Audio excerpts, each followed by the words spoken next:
All right, so one of the first resources I wanted to show you guys is this Scholastic Bookfinder, and it is called Book Wizard.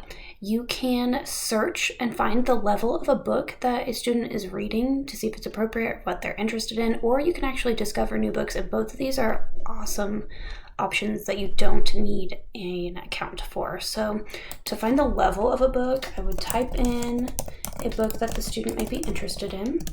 So we're going to try The Hunger Games. And this is actually my favorite part of the Bookfinder aspect. You can hit book-alike instead of look-alike, right? And you can scroll through other books that are similar to The Hunger Games that they may like. Now, I don't know how accurate some of these are because the Alphabet Adventure seems a little bit different than The Hunger Games, but sometimes it does come up with some really great ones.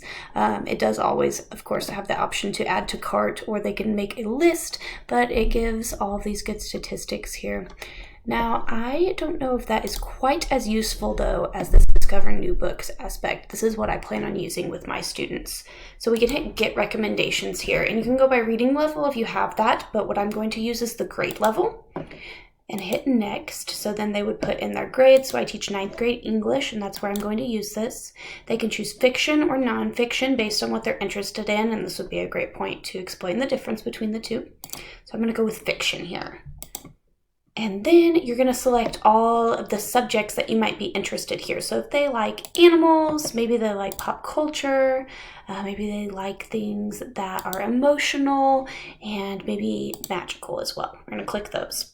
So they can choose whatever they're interested in. And then here's their genre. So maybe they're interested in fantasy, science fiction, mystery and suspense, and young adults. So anything that sounds good to them. A lot of my students actually really love comic books and graphic novels, so I love that they have this included. And then you hit View Your Results, and it comes up with all of these appropriate level books that are great for your students, and then will help them build a reading list for the year for their independent reading. And then what I want them to do with this is then take it to their Goodreads account, which is the next resource that I'm going to show you.